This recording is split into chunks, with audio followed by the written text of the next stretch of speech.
How does the country's most notorious prisoner, locked inside a high-security facility, just die? Jeffrey Epstein was meant to be under constant watch, guards on duty, cameras rolling, routine checks. Yet he was discovered lifeless in his cell. The system failed, protocols collapsed, and the world was left in shock. What followed was an avalanche of theories, investigations, and suspicions that refused to go away. On today's episode of the Infographics Show, we break down the Jeffrey Epstein case, day by day. July 6, 2019. Jeffrey Epstein returns from a trip to Paris, disembarking at the Teterboro Airport in New Jersey. The police are waiting. This isn't Epstein's first brush with the law. He served time in Florida on sexual offenses in the early 2000s, but most legal analysts say he got a sweetheart deal. Since then, he's cemented his position as one of the most powerful figures in both finance and politics. He's held hundreds of meetings with high-powered individuals, many on his private island in the Caribbean. And despite his deeply checkered past, he remains a regular fixture at New York high society parties. But he won't be making any more social hours. The size of the arrest team makes one thing clear: this is no minor case. Federal agents move in, place him under arrest, and transfer him to the Metropolitan Correctional Center in New York City. Upon his arrival, an employee noted that he appeared confused, sad, and withdrawn. She recommended that the staff keep a close watch on him to ensure his safety, but the prison's psychological team was reportedly never contacted. Instead, Epstein was processed into the federal system like any other inmate. But it wasn't to last. July 7th. Epstein only spent 22 hours in the general population. News of his arrest exploded, fueling spiraling rumors that this was the big one. The feds had finally nailed him.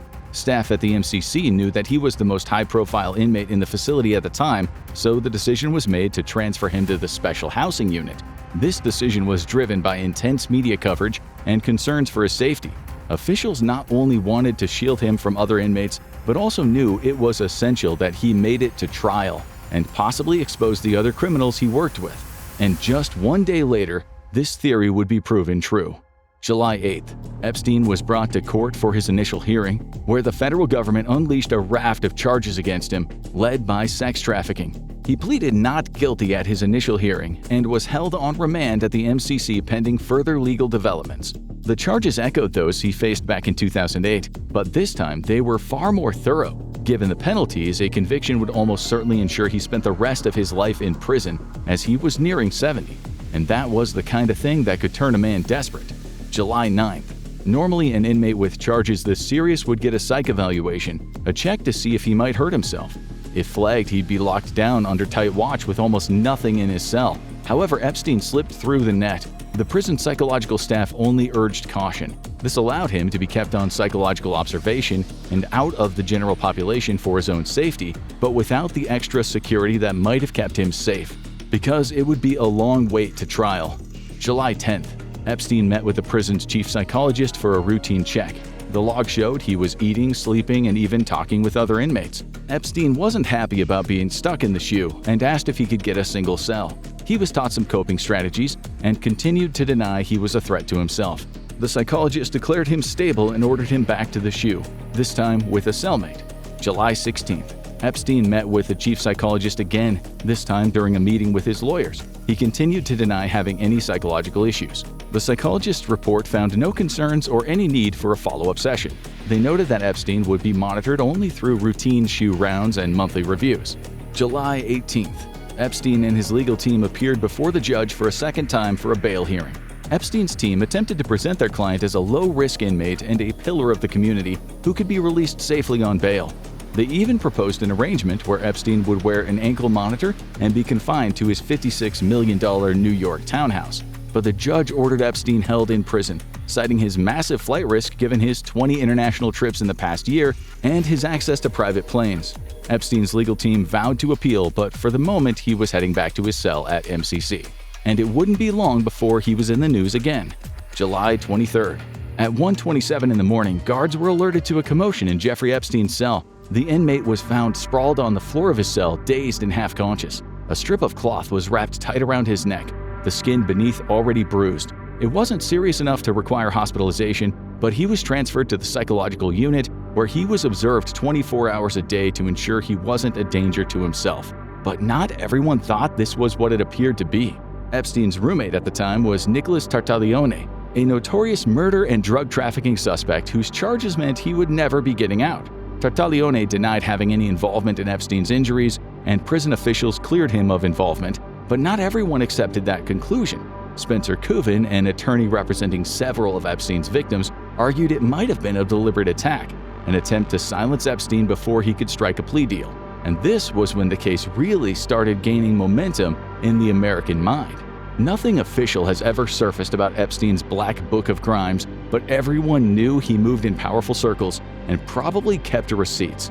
And so the idea of an Epstein list caught fire, the alleged roster of names and deeds tied to his private island, and plenty of people were convinced the powerful would do anything to keep it buried.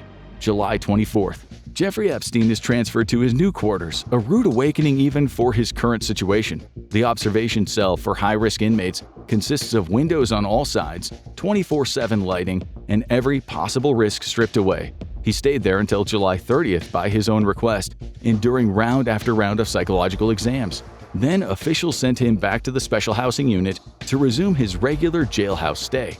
So how did people take their eye off the ball for a second time?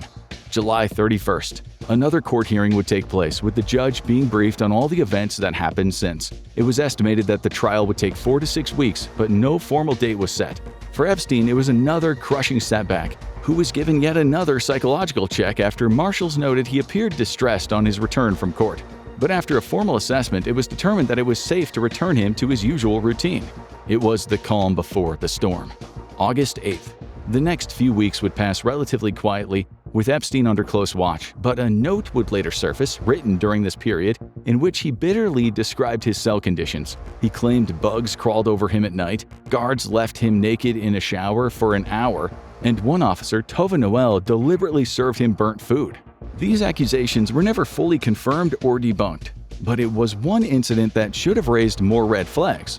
Epstein arranged a jailhouse meeting with 2 of his attorneys and signed his last will and testament.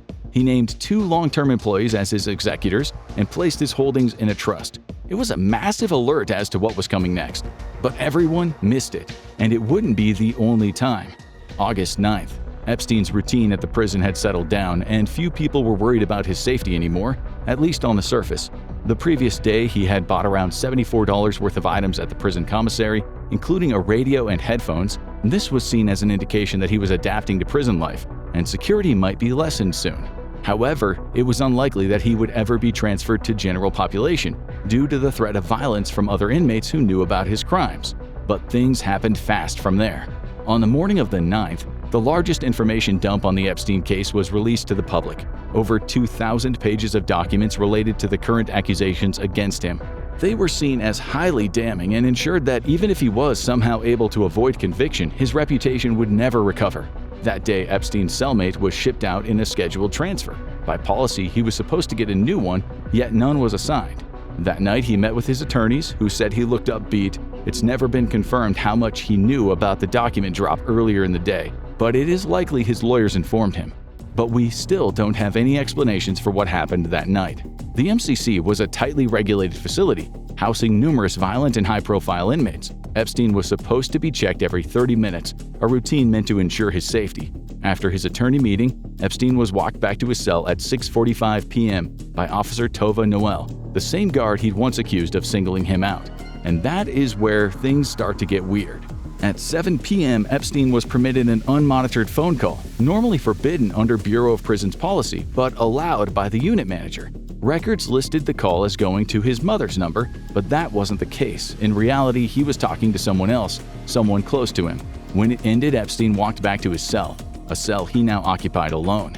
That night, Noelle and her partner were on duty to run the standard inmate checks. Both had spotless records until now. Cameras caught them skipping the 4 p.m. and 10 p.m. counts. At 10:30, Noel strode past Epstein's door but never looked inside. The cell count was submitted and approved based on the falsified information, and the lockdown for the night began. It wouldn't be the only strange thing to happen that night.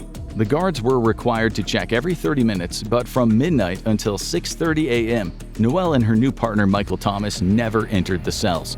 Cameras caught them sitting at their desk, sleeping, and browsing online. But the paperwork told a different story. During this time, they signed multiple false count slips, indicating they had checked the cells repeatedly. Hallway cameras showed no one ever stepped into Epstein's cell. The cover-up might have never been discovered if investigators hadn't later reviewed the footage. And soon, their job failure would become worldwide news. August 10th. It was 6:30 at the MCC. Chow time. The guards were distributing breakfast, but one inmate was missing. The morning shift guards arrived at Epstein's cell and found him in a near-seated position, a strip of bedsheet tied around his neck and fixed to the top bunk. He was unresponsive, already in cardiac arrest. The guards immediately hauled him down and began performing CPR, reportedly yelling at the criminal to breathe. But Epstein was gone. He had been dead for almost 2 hours. The supervisor was notified, and Epstein was transported quickly to the nearby hospital, where he was officially pronounced dead. But even this was an unusual violation of protocol. A death like this requires the cell to be treated like a crime scene. Epstein's body should have been examined on-site by crime scene investigators, with evidence preserved and photographs taken. But less than 10 minutes after the body was discovered, the crime scene had been heavily disrupted and much of the evidence had been destroyed. And the mysteries would only deepen from there. One of the first things the investigators did was check out the security footage, but all 3 cameras covering Epstein's cell had failed. 2 produced no video at all, and the third recorded only damaged, unusable images. The MCC was an aging prison with outdated equipment, but for the highest-profile inmate in custody, the simultaneous failure of every camera was staggering. Noelle soon confessed to her supervisor that she and her partner had failed to perform any of the cell checks and falsified the slips. This was an unusual incident for a guard with a mostly clean record. It wasn't clear if it was a deeply unfortunate time to shirk job responsibilities or something much more sinister. As word of Epstein's death leaks out of the prison, it didn't take long before conspiracies started to emerge, and many people thought it wasn't Epstein's hands around the bedsheet. And some of them have good evidence. This was the first death of this sort at the MCC in 21 years, and forensic pathologist Michael Baden quickly raised concerns with the official story. He pointed out that Epstein's size made the method improbable, that sturdier materials like his sleep apnea wires were ignored, and that even small items on the bunk appear untouched. This would potentially indicate that the crime scene was staged, and Epstein was strangled by someone who entered the cell. After all, he had plenty of enemies. On one hand, the official story made sense. Epstein was an older man, used to wealth and privilege, and it had all been stripped away. He was possibly going to spend the rest of his life in prisons, forced to either be mostly in isolation or to be in the general population where he would be a massive target. But others argued that he could have been targeted by people who wanted to ensure his knowledge of past clients never got out. They could have easily paid a struggling prison employee to look the other way. Sooner or later, the evidence would come out. August 11th. Baden would be sent by Epstein's lawyer to observe the initial autopsy conducted by Chief Medical Examiner Barbara Sampson. The evidence proved that the body was consistent with a self-inflicted death by hanging, although Epstein's team disputed the findings, suing for more access to the camera footage near his cell. They argued that the evidence pointed to murder, and this theory soon gained traction in the media. That meant more and more attention was turned to those who had past dealings with Epstein, and soon there would be hell to pay for those who fell down on the job. August 13th. The first head to fall wasn't one of the names directly responsible, but the boss. Attorney General Bill Barr announced an investigation into the MCC's failings and suspended Warden Lamine Ndiaye, replacing him with James Petrucci from the Otisville Penitentiary. 2 staff members on duty that night were also placed on leave, but unlike the warden, their absence was widely expected to be permanent. There was much more to come, but first business had to be taken care of. September 5th. Jeffrey Epstein was laid to rest in Palm Beach, Florida. His body had been claimed after the autopsy by an unknown associate, who would later turn out to be his brother Mark, who ran a real estate business and had never been associated with his brother's crimes. While Mark deliberately kept a low profile, he stated in a few interviews that he believed the circumstances were suspicious. The case was so high profile and tensions were so high that the family chose to have the markers removed from their parents' tombs to avoid vandalism. But the fallout was just beginning. November 19th. The criminal trial was about to begin, but not against Epstein. All charges had been dropped after his death. Ghislaine Maxwell hadn't even been charged yet, but the case against Tova Noel and Michael Thomas was much easier to put together. The 2 were charged with multiple counts of falsifying records and associated conspiracy. And there was plenty of evidence. They claimed that they were being scapegoated for larger issues in the prison system, and at that point they would have been the only people to go to jail in the Epstein case. But the system showed mercy, with the 2 taking a deferred prosecution deal and being allowed to go home. But another key figure wouldn't be so lucky. December 2019.